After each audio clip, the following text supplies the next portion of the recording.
Prezados seminaristas, que a paz do Senhor esteja reinando em nossos corações. Estamos iniciando, neste momento, mais uma disciplina do nosso curso teológico e após um mês de disciplina homilética tão importante para a nossa formação, nós vamos adentrar agora na teologia pastoral. Teologia pastoral como disciplina do nosso curso. Nós vamos conhecer o que é teologia, vamos conhecer o estudo teológico e suas divisões. Essa divisão do estudo teológico é por época, por ponto de vista e por ênfase. Nós vamos estudar esses aspectos, portanto, do estudo teológico dentro da disciplina teologia pastoral. Nós vamos estudar o chamado para o ministério, vamos falar também sobre os tipos de chamados, sobre o chamado específico e o modo da chamada. Ainda dentro dessa disciplina, nós vamos observar as características do obreiro aprovado e chamado. Vamos também, neste item, características do obreiro chamado e aprovado, as qualificações para a chamada, as exigências para a chamada, as qualificações espirituais. Vamos também observar, neste mesmo item, o obreiro e sua vida pessoal. Depois, dando continuação à teologia pastoral, vamos observar o ministério pastoral na Bíblia, este ministério no Antigo Testamento e este ministério também no Novo Testamento, e o dinamismo da igreja no Novo Testamento. O estudo da teologia pastoral também observa o obreiro como líder, falando sobre Deus outorga aos líderes certos direitos, falar sobre a liderança eficaz, sobre as características de um líder cristão, e vamos falar também o que são líderes, e essas características de um líder cristão nós vamos observar que já falamos numa disciplina anterior chamada liderança, da qual vocês participaram, mas nós vamos trazer somente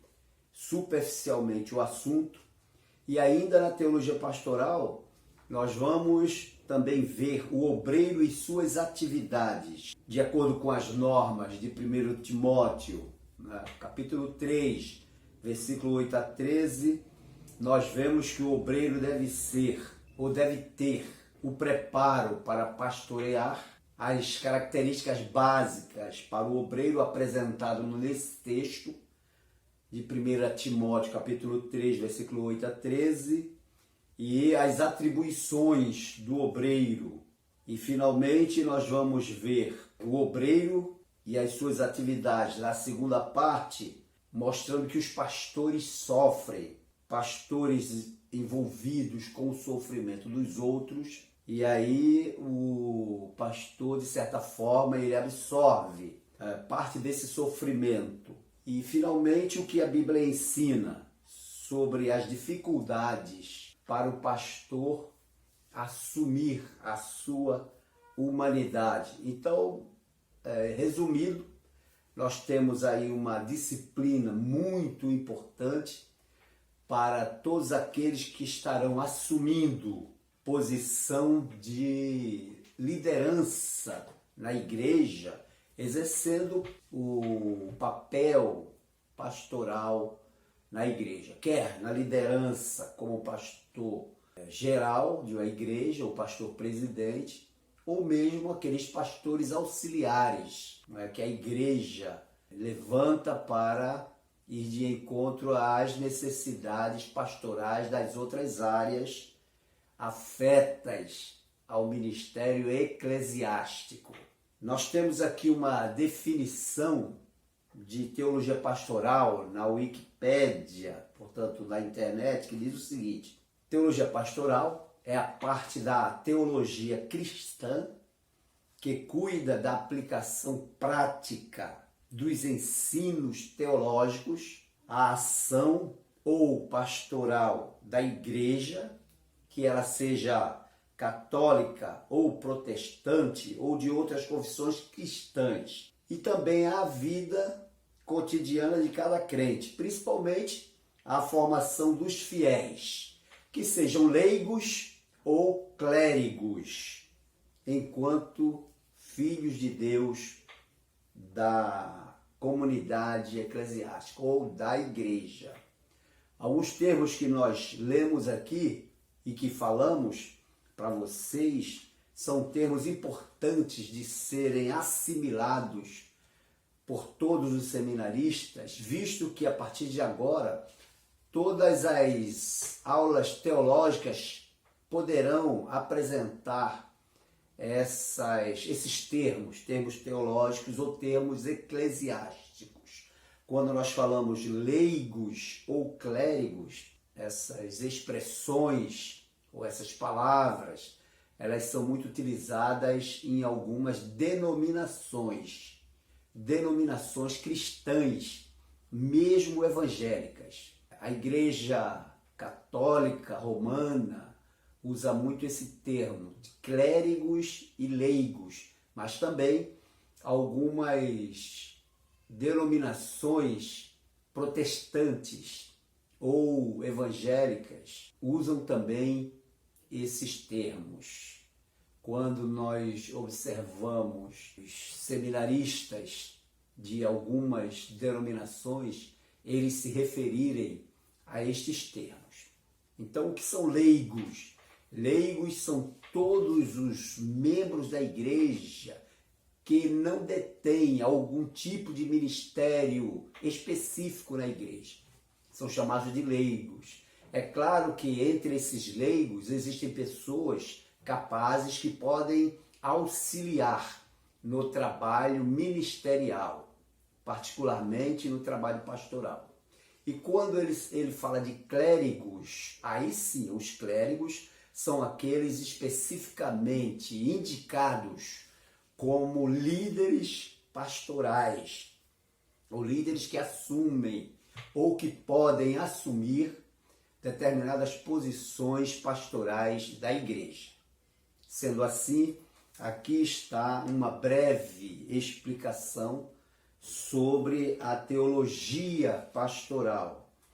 O nosso bispo Abner de Cássio Ferreira, ele coloca no prefácio do nosso livro-texto algumas informações, e ele coloca um texto de 1 Timóteo, do capítulo 3, logo no versículo 1 e etc., da Nova Linguagem de hoje, que diz assim: este ensinamento é verdadeiro. Se alguém quer muito ser líder na igreja, está desejando um excelente trabalho na aplicação da palavra. De outra versão, ele diz que esta palavra é verdadeira. Se alguém deseja o episcopado, excelente obra almeja, ou excelente obra deseja. Então, o que é o episcopado? O episcopado é o pastorado. A pessoa desejar ser pastor, ele está desejando uma obra excelente. E, portanto, essa pessoa deve assumir as qualidades pastorais apresentadas na Bíblia, particularmente dentro desse texto do apóstolo São Paulo escrevendo a Timóteo, na sua primeira carta a Timóteo, no capítulo 3. Então o bispo ele apresenta esse texto, dizendo que esta palavra é verdadeira e que se alguém deseja o episcopado, excelente obra almeja. Então, ser pastor ou ter atividades pastorais na igreja é uma obra excelente que deve ser desejada por todos aqueles que assumem a sua vocação eclesiástica. Ele coloca também que nesse livro, nesta apostila, de conteúdo simplificado, ela visa proporcionar informações básicas que lhes possibilitem desempenhar atividades relacionadas ao ministério, de modo que possam contribuir para o crescimento do reino de Deus entre os homens e para a edificação da igreja, que é o corpo de Cristo. Está registrado na carta do apóstolo São Paulo aos Efésios, no capítulo 4, no versículo 15. Ele coloca: não nos preocupamos em aprofundar teologicamente os temas, a fim de deixar a essência da Escritura bem clara e direta, para que todos possam compreender e guardar estas palavras no coração. A igreja não necessita de um ensino acadêmico intelectualizado, necessita de prática cristã. 1 Coríntios, capítulo 1, versículo 18 ao 31 e capítulo 2, versículo 1 ao 16. Continuando o bispo: Deus nunca vai nos examinar com base em nosso conhecimento bíblico. Ele vai nos perguntar como vivemos. A doutrina deve apontar sempre para a prática da vida dos discípulos. Ele toma como base a referência de Tito, capítulo 2, versículo 1 ao 15. E aí no final ele diz que esta compilação, ou este resumo feito aqui na nossa apostila, ajude a vocês, seminaristas, a nós, a estar preparados para toda boa obra. Ele apresenta também o texto que está escrito, né, na epístola de Paulo a Tito, dizendo: lembra-lhes que se sujeitem aos que governam, às autoridades, sejam obedientes, estejam prontos para toda boa obra. Aconselhe que não falem mal de ninguém, mas que sejam calmos e pacíficos e tratem todos com educação. Aí está a palavra inicial do nosso bispo Abner de Castro Ferreira, que é presidente do Instituto Bíblico Ebenezer, ou do nosso IB. Na nossa apostila, o capítulo 1, ele começa a apresentar o estudo teológico e suas divisões. Quando a gente fala em teologia, nós vimos em outros estudos anteriores os tipos de teologia. Aqui nós vamos nos prender mais ao estudo teológico e suas divisões. É como se nós viéssemos a nos lembrar de algumas teologias apresentadas em aulas passadas. Quando falamos em teologia, nós devemos ter em mente que teologia é o estudo sobre Deus e suas relações com o homem. Não é? É o estudo teológico. É aquele estudo que é muito importante de ser feito com muito cuidado, com muito esmero, com muito carinho, porque estamos estudando acerca das coisas eternas e, sobretudo, acerca de Deus e de seus atributos, como nós vimos já em aulas passadas. Aqui no livro-texto, ele diz: antes de dar início ao estudo da teologia pastoral, que é a nossa disciplina, é interessante relembrar os mais diversos tipos de teologia. Por isso que nós estamos falando sobre disciplinas passadas. O estudo da teologia, aí ele agora direciona para esse estudo teológico e suas divisões. O estudo teológico pode ser dividido de acordo com a forma que se estuda. Aí podemos dividir o estudo teológico de acordo com a época, de acordo com o ponto de vista e de acordo com a ênfase dada a esse estudo. Então, quando a gente fala o estudo teológico por época, nós dizemos que a teologia é estudada de acordo com os períodos históricos, dessa teologia. A teologia é ligada com a disciplina ou com as disciplinas história eclesiástica ou a história da teologia. Então, quando a gente estuda a teologia por época, não é? Essa teologia por época, ela é ligada a essas disciplinas, que é a história eclesiástica ou também a história da teologia. Existem teologias que também se relacionam com essas disciplinas e que mais tarde nós vamos falar mais sobre elas. Esses estudos teológicos por época estudam a teologia patrística, a teologia medieval, a teologia reformada e a teologia contemporânea. Então vejam, quando a gente se refere à época, né? A teologia patrística, o que é isso? A teologia patrística, ela visa sobretudo a teologia dos pais da igreja, que nós já comentamos em outra disciplina acerca dos pais da igreja, ou pais apostólicos. Quem são esses pais da igreja, ou pais apostólicos?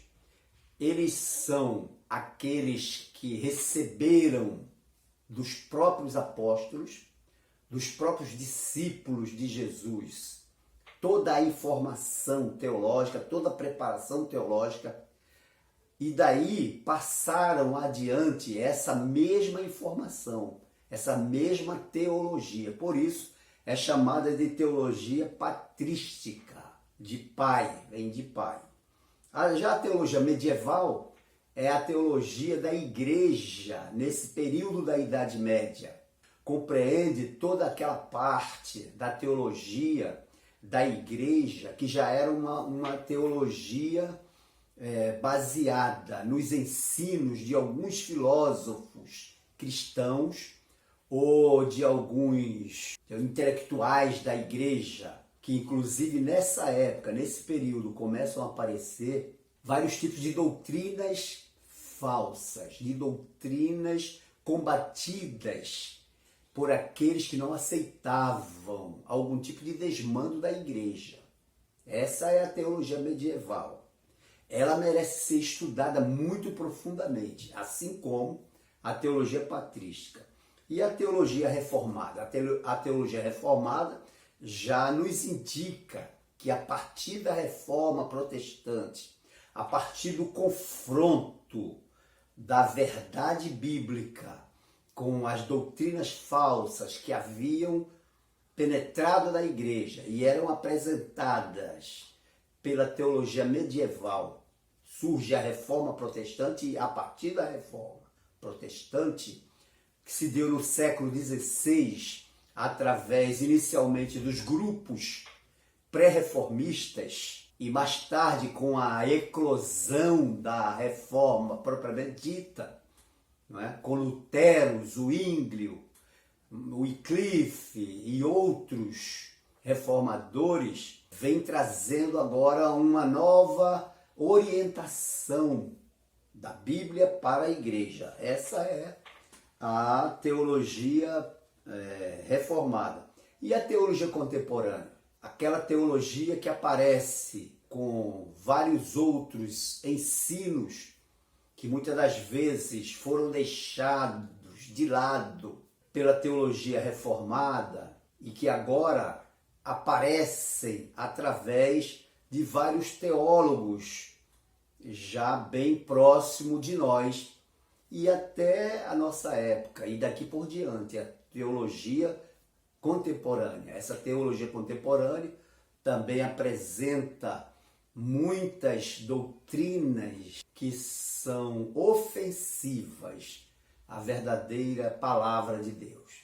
E aí nós devemos não somente combatê-las, mas acima de tudo procurar eliminar essa prática da igreja ou das igrejas É claro que aí nós temos que visar também qual é o costume dessa ou daquela denominação. Porque às vezes são costumes que não afetam em nada a teologia verdadeira ou a teologia bíblica. Tá? Então, a teologia contemporânea. Esses tipos de teologia que falamos, a patrística, a medieval, a reformada e a contemporânea, são as teologias apresentadas por época, ou seja, o estudo teológico apresentado por épocas. E aqui nós vamos entrar em alguns aspectos dessa teologia.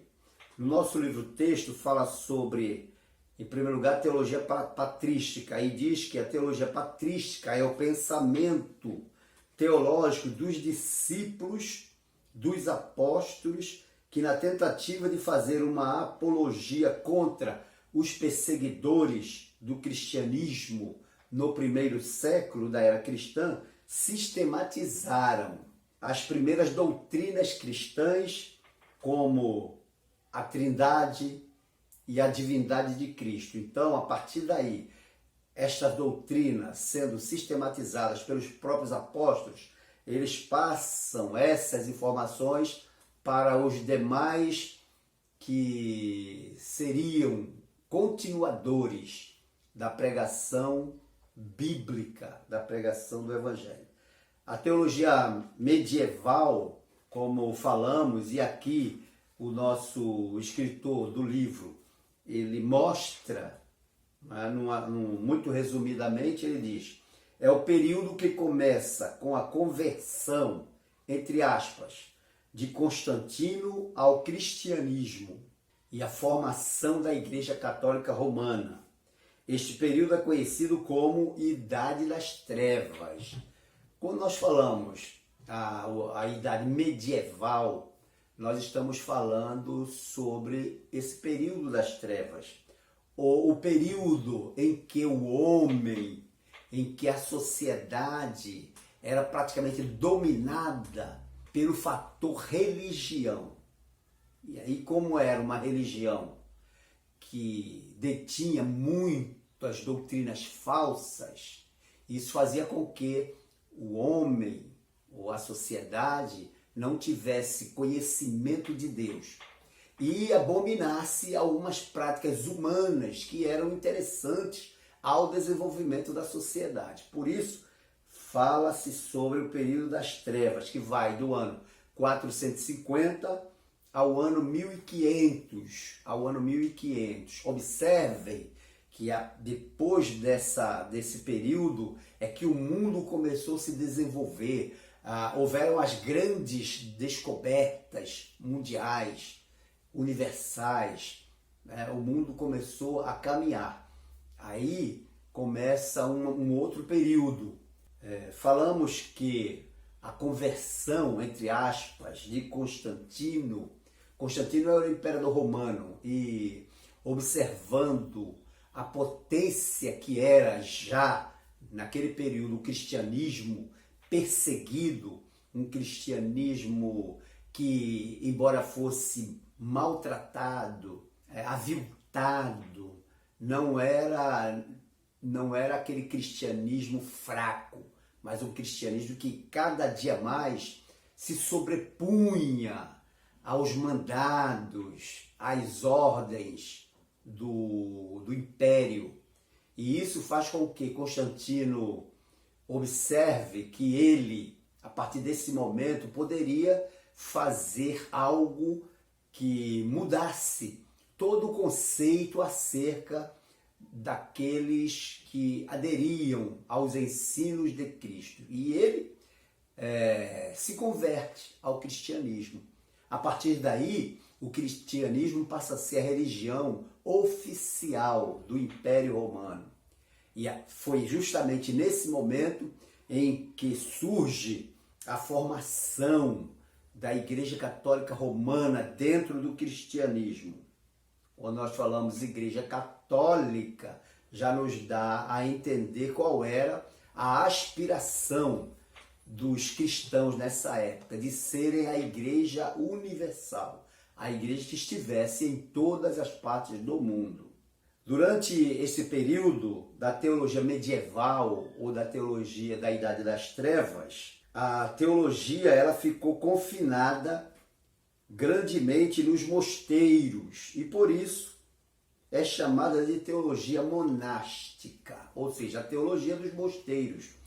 Toda a interpretação das Escrituras, toda a interpretação da vontade de Deus deveria passar pelo crivo da igreja ou das autoridades eclesiásticas, particularmente da Igreja Católica. Então eram os mosteiros, os centros acadêmicos da época, eram os mosteiros de lá que saíam as verdades, entre aspas, para o povo. O povo não tinha acesso à Bíblia, o povo não tinha acesso à interpretação das Escrituras de acordo com o pensamento da sociedade, mas apenas com o pensamento monástico ou do mosteiro.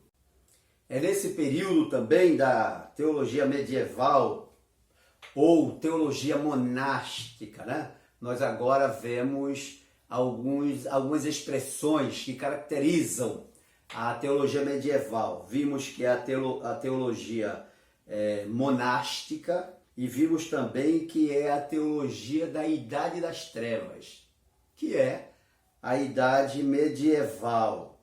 Neste período surgiu o maior filósofo cristão, ou o filósofo teólogo Tomás de Aquino, que é dito Santo Tomás de Aquino.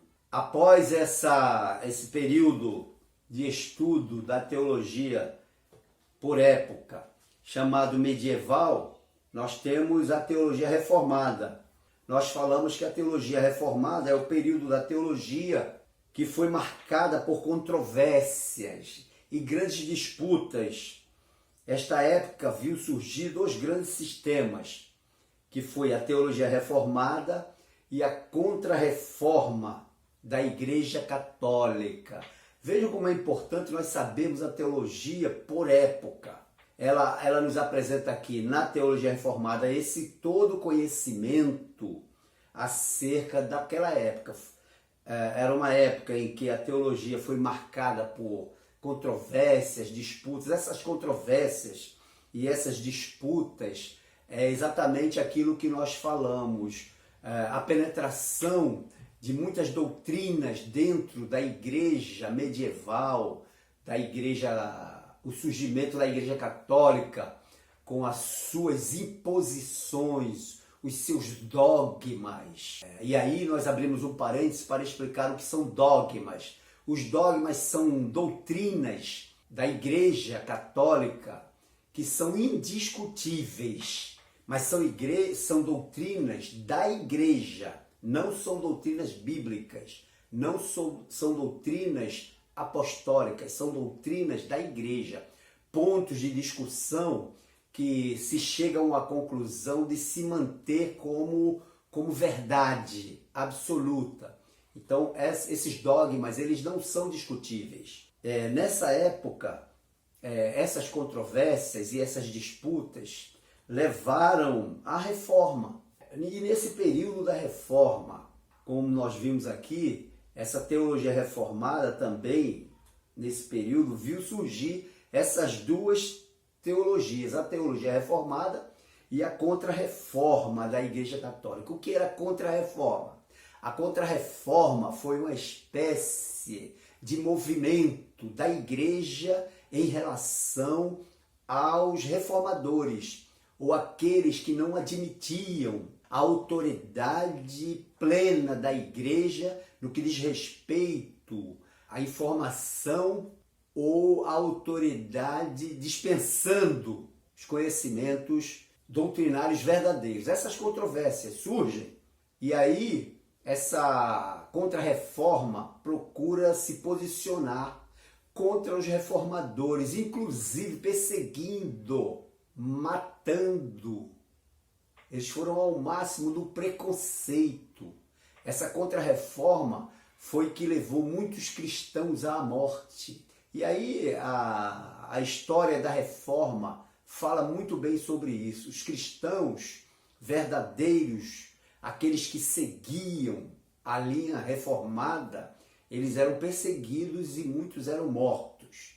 Muitos eram mortos. Aí, nessa contra-reforma, surge não somente a perseguição aos cristãos, mas também a perseguição a outros pensamentos religiosos. Em qualquer parte do mundo aonde essa contra-reforma se apresentava, eles estabeleciam o que nós chamamos de Tribunal da Inquisição, que eles diziam Santa Inquisição. Essa Santa Inquisição arguíam ou não os adversários da igreja e executavam.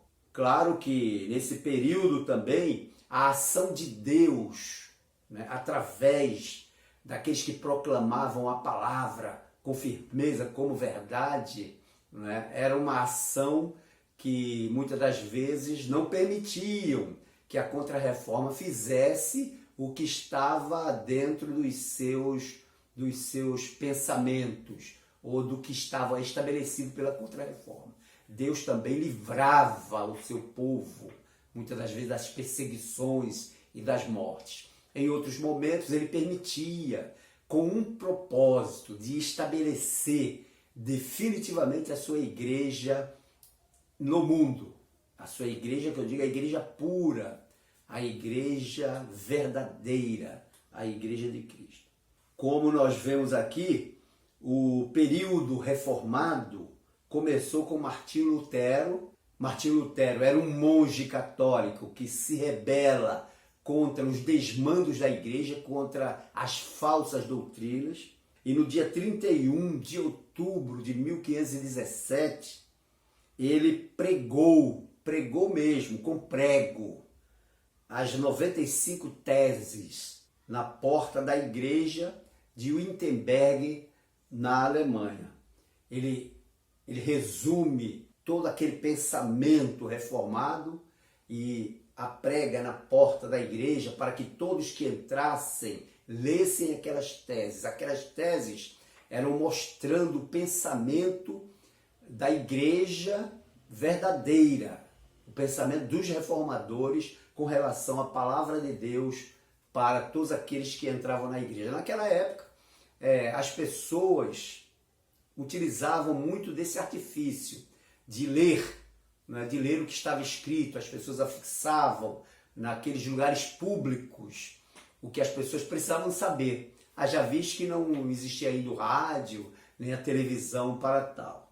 Depois do período da teologia reformada vem a teologia contemporânea. A teologia contemporânea teve mais erros do que acertos, pois neste período surgiu a teologia liberal, também surgiu o teísmo aberto e outras ervas daninhas no meio do cristianismo, que ainda continua até hoje, já nessa época moderna e de pós-modernidade. Na igreja ainda existem, né, o ranço dessa teologia contemporânea, que segundo o nosso escritor diz que teve mais erros do que acerto. Quer dizer, a teologia reformada procura corrigir e mais tarde as igrejas começam novamente se desviando dos preceitos reformados. E aí surge a teologia liberal, o teísmo aberto, ou seja, todos creem em Deus. Teísmo é crer em Deus ou em deuses. Crer em Deus ou crer em deuses. Esse foi o período, né? Esse é o período compreendido pela teologia contemporânea.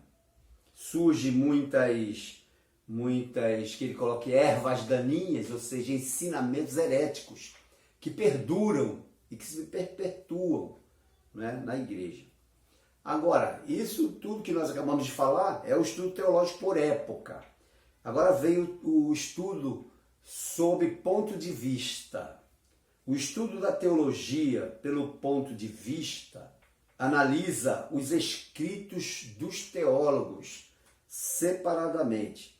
as principais correntes estudadas sob ponto de vista da teologia são teologia rabínica, teologia joanina, teologia petrina, teologia tiaguina, teologia paulina, teologia católica, teologia luterana, teologia calvinista, teologia arminiana. Então observem que do ponto de vista teológico, e esse estudo por ponto de vista, ele vem discorrendo todos os tempos que nós lemos, ouvimos anteriormente.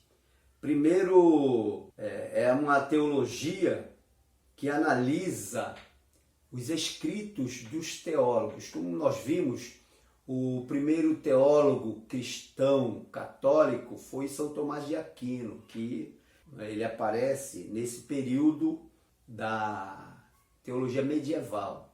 Então, não só ele, como outros que no decorrer dos períodos escreveram muito sobre a Bíblia, sobre as doutrinas bíblicas. E aí, nesse aspecto, sob o ponto de vista, a teologia é estudada separadamente através dos escritos dos teólogos de todas as épocas.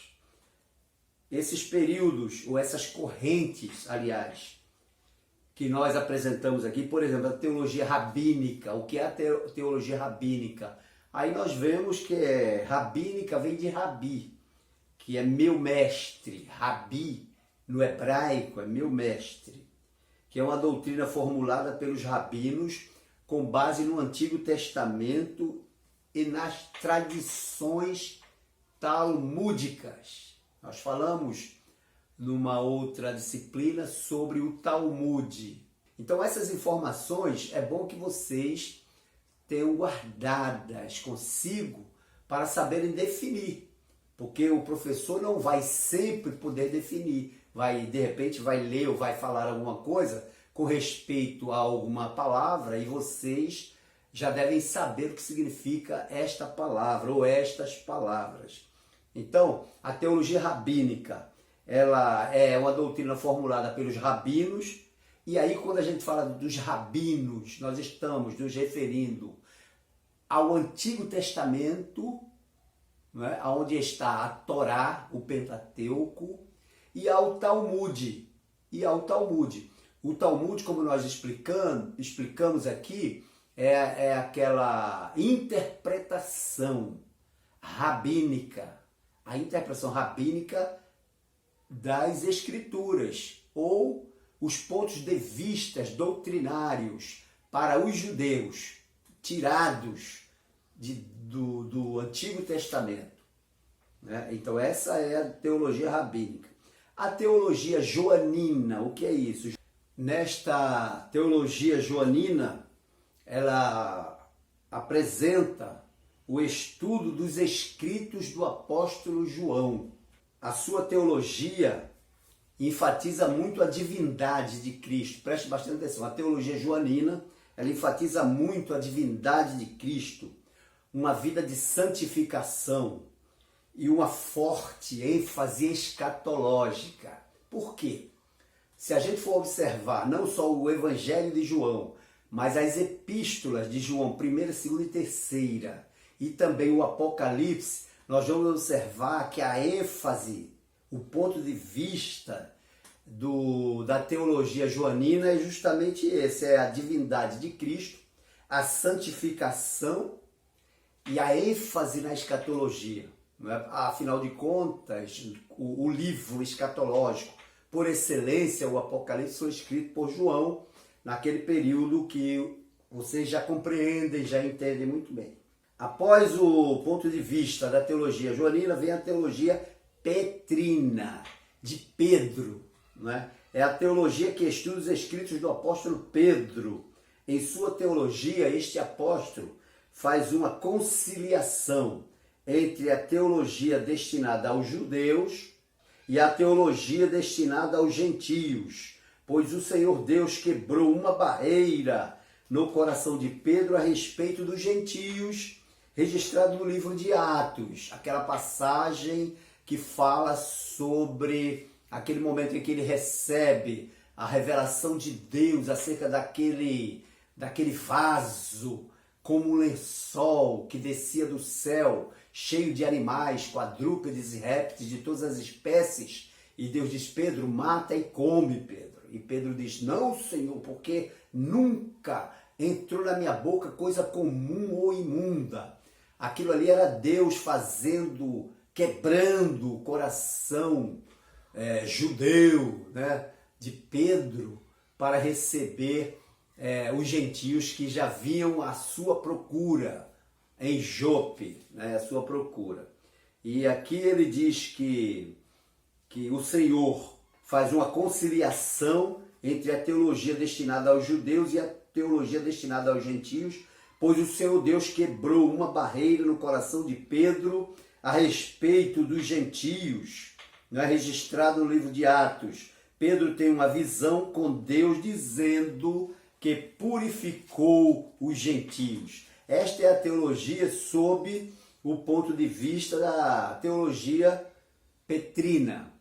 A outra é a teologia tiaguina. Quando a gente fala a teologia tiaguina, aí a gente se refere a quem? A Tiago, o irmão do Senhor. Diz, é o estudo do pensamento do apóstolo Tiago, o irmão do Senhor, que foi bispo em Jerusalém, conforme está em Gálatas, capítulo 1, versículo 19. A sua teologia é mais judaica, ela é mais ligada aos judeus, pois ela foi endereçada aos judeus cristãos que foram dispersos pela perseguição movida pelo Império Romano contra os judeus. Isso está registrado na Epístola de Tiago, capítulo 1, versículo também 1. Esta epístola é mais prática do que doutrinária.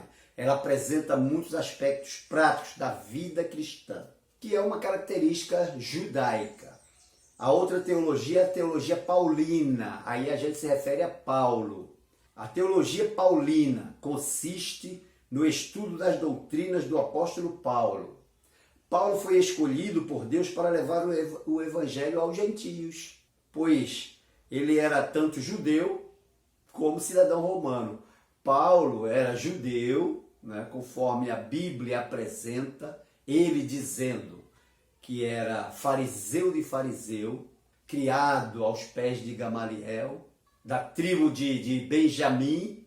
Ele diz até a sua ascendência, mas também ele era cidadão romano. Nós vemos em Atos Apóstolos, em sua defesa, quando os centuriões, os sacerdotes mandaram prendê-lo porque ele estava perturbando com a sua pregação, e aí depois mandam soltá-lo, e aí ele apresenta sua cidadania romana. Não, eles que venham me soltar, e não mandar que eu seja solto, porque eu também sou cidadão romano. Né? Então, ele conhecia tanto a lei de Deus, né, como judeu, como também o pensamento dos gentios, pois ele era familiarizado com o mundo greco-romano. Ele era familiarizado com o mundo grego, né, desde o Império Grego, os assuntos do Império Grego, como também do Império Romano. Assim, este apóstolo, no seu compêndio teológico, que não havia nenhuma contaminação judaizante na sua proclamação do Evangelho. Aí está, por ponto de vista, o estudo teológico da teologia paulina. A teologia católica é o estudo de todo o pensamento da teologia católica. Começou a florescer com a conversão, entre aspas, de Constantino. Com isto, o bispo de Roma começou a pedir a primazia entre todos os bispos da cristandade. Houve uma divisão dentro da cristandade, pois o bispo da igreja grega não aceitou a primazia do bispo de Roma. Houve então a divisão entre a igreja ortodoxa, linhagem grega, e a igreja católica romana, linhagem romana. É nesse período aqui que a gente observa que houve a ruptura ou a divisão da igreja. A divisão da igreja. A partir do momento que Constantino determina oficializa o cristianismo como a religião do império, o bispo de Roma se arrogou ser superior e a partir daí surge o que nós conhecemos como o papado. O papado surge aqui nesse período. Então, na verdade, o cristianismo, a cristandade, né? Aqueles que aderiram ao cristianismo, foi dividido, a cristandade foi dividida em cristandade do Ocidente e cristandade do Oriente, nessas duas instituições, a Igreja Ortodoxa Grega e a Igreja Católica Romana. A Igreja Ortodoxa Grega, por sua vez, não aceitava, aliás, não aceita até hoje a primazia do Papa ou a primazia do Bispo de Roma sobre a Igreja Ortodoxa Grega. Então, aí nós vemos que existem dois papas no mundo, não é? O Papa da Igreja Católica Romana e o Patriarca da Igreja Ortodoxa Grega, que nós dizemos que é o Papa da Igreja Ortodoxa Grega. E depois nós temos, no outro ponto de vista, a teologia luterana, como falamos, que é um estudo feito através dos escritos de Martinho Lutero, né, o precursor da reforma protestante no mundo. A teologia luterana é estruturada em torno de três doutrinas fundamentais, as três doutrinas da teologia luterana, que são sola scriptura, ou seja, somente a escritura, sola gratia, somente a graça, e sola fide, que é somente a fé. Então era escritura, graça e fé. Essas três doutrinas básicas da teologia reformada ou da teologia luterana. A teologia luterana tem como premissa fundamental de que a escritura é a fonte autorizada da teologia e da vida e ensino da igreja. A escritura é a própria palavra de Deus. Por este motivo, é a autoridade suprema de todo cristão.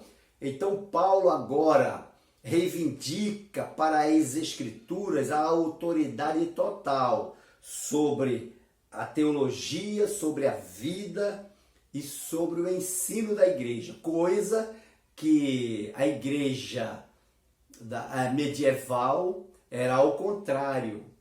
Eles achavam que da igreja partia toda a interpretação divina. E sem a igreja não havia salvação. A igreja é a fonte de tudo. E nós vemos o que é que aconteceu, o surgimento dos dogmas que falamos lá atrás. Depois vem a teologia calvinista, de João Calvino, né? Que é o estudo do ponto de vista desse grande reformador suíço de Genebra. A teologia calvinista é conhecida como a teologia reformada e ele sistematizou a teologia através da sua obra, ou dos seus escritos, as institutas da teologia cristã, ou as instituições da teologia cristã. A teologia calvinista dá uma ênfase muito forte na soberania de Deus. Deus é soberano para tudo. Depois vem Armínio, que é um holandês. Né? A teologia arminiana, a teologia preocupa-se em perseverar a justiça de Deus. Enquanto Calvino mostra a soberania de Deus, Armínio procura enfatizar a justiça. Esta teologia dá ênfase à presciência divina em 1618. Então era uma continuação ou uma divisão já daquela reforma inicial, a reforma protestante. Portanto, queridos seminaristas, vamos ficar com essa breve explicação sobre o qual nós voltaremos na próxima aula. Que Deus nos abençoe e até a próxima.